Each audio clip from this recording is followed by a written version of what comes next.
I wanted to do a quick lecture on brawls and scattered attacks since it's actually very important. Brawls, Tilly talks about, they don't really escalate or always meet the level of collective violence. However, often they do, and they have political overtones. And what you're going to see in the movie is very, very interesting, where you'll see in the bar how these kind of thugs get recruited into these death squads and people to beat up others that don't like the particular president group, etc. There actually in Latin America, Asia, and elsewhere a lot of brawls that do elevate to the level of political violence. When I lived in Nicaragua, this is one of the pictures I took. It's interesting how, they would be at bars or they would be out and stuff. And boom, this starts to be this huge political protest with, as you can see behind me, with a lot of violence.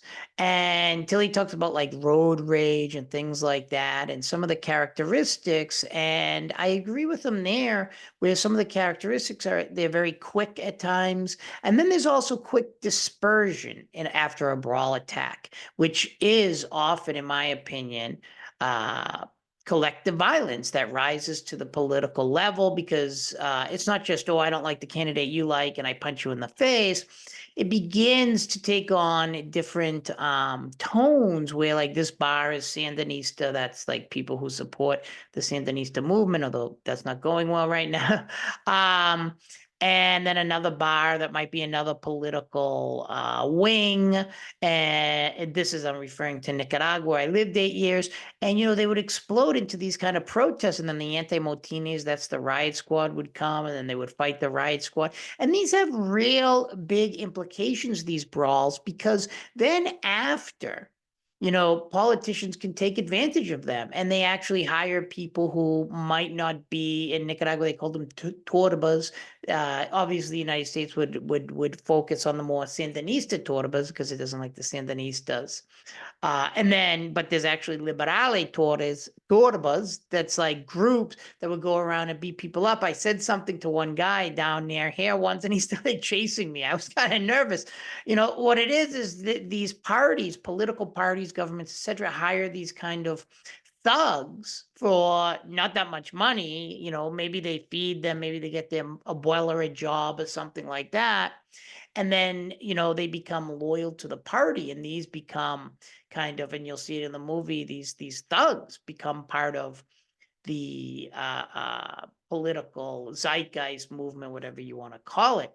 And the second thing I wanted to stress was scattered attacks. The book, it really discusses the goal of scattered attacks as the weapons of the weak, and it is. There's a really good emphasis on the peasantry. See, the peasantry in a lot of these countries can't just go up to the landowning elite or whatever elite it is and say, hey, I don't like these conditions. Change them. Right. So what people do are these kind of like, without with the lack of a vocabulary to describe it, passive aggressive attacks, meaning, you go, behind their back, all of a sudden, um, the the the equipment, the farming equipment, uh, no longer works because the peasantry, started, ruining it. So now you're screwed, right? You have no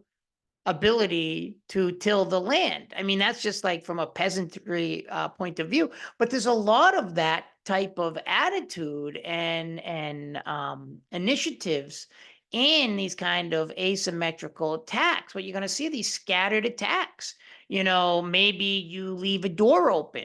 This was La Universidad Centroamericana, and I remember when they took it over, the students, like these are students behind me, they would fight and stuff. If someone left the door open, so the students got in, they took over the university and then closed it. It's kind of interesting how these little kind of weapons of the weak can play out in very, very strong ways. There's a scholar, I'm not sure if he's still alive, he was great, James Scott, who talked a lot about these weapons of the weak and these scattered attacks represent this. Now, I'm not talking about scattered attacks such as, oh, a bunch of people quickly break into a Walmart or some mall, steal stuff. This is more political, right? So these people attack certain areas, right?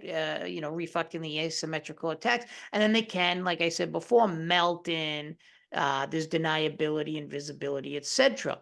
Brawling is similar. There's a big brawl in a university bar. People get beat up for not liking a certain candidate, and then they disperse. As Tilly talked about, dispersion is important. Then they just run into the hills or whatever. I've seen this, as I saw, a number of times, a lot of times actually, and they all had political overtones. And I saw him here. This was before Daniel Ortega was president. And then I saw him after when Daniel Ortega of Nicaragua became president. And I used to go to a bar near here. We used to go and have a beer. It was very interesting to see this kind of collective violence kind of develop outside, particularly outside the university, in all these different protests. Sometimes they're organized, but sometimes they just, what I think about brawls and scattered attacks, they're a little different than planned asymmetrical attacks. They kind of spring up out of nowhere, kind of passionate political ideas. Boom, you've got yourself a little riot on your hands like this one, and then they all disperse and then go home, right? They go home and now they're nice people. They say, I love you, abuela. Thank you for, you know what I mean? Things like that. And then they go back to the classroom and they study. So it's a very interesting idea, brawls and scattered attacks, but they do have political overtones. And you're going to see that in the movie. There's going to be a lot of bar activity, which I think is important because I don't drink that much, but, and even if you hate drinking or whatever, these kind of brawls that happen in these type of environments are very, very important and very ubiquitous when we study conflict and violence. And also, in addition to that, when you look at like the Bolshevik Revolution or conservative revolutions or any kind of revolution, a lot of those ideas begin over a beer. The beer hall push where the Nazis or Hitler tried to overthrow the government. These are very important areas of space, right? Space where a lot of ideas begin to flourish, some bad, the Nazis, obviously, some good. I want land reform, education for my kid, etc., unions, and so on. Some bad. We know that Nazis, the beer hall push, Hitler was a psycho.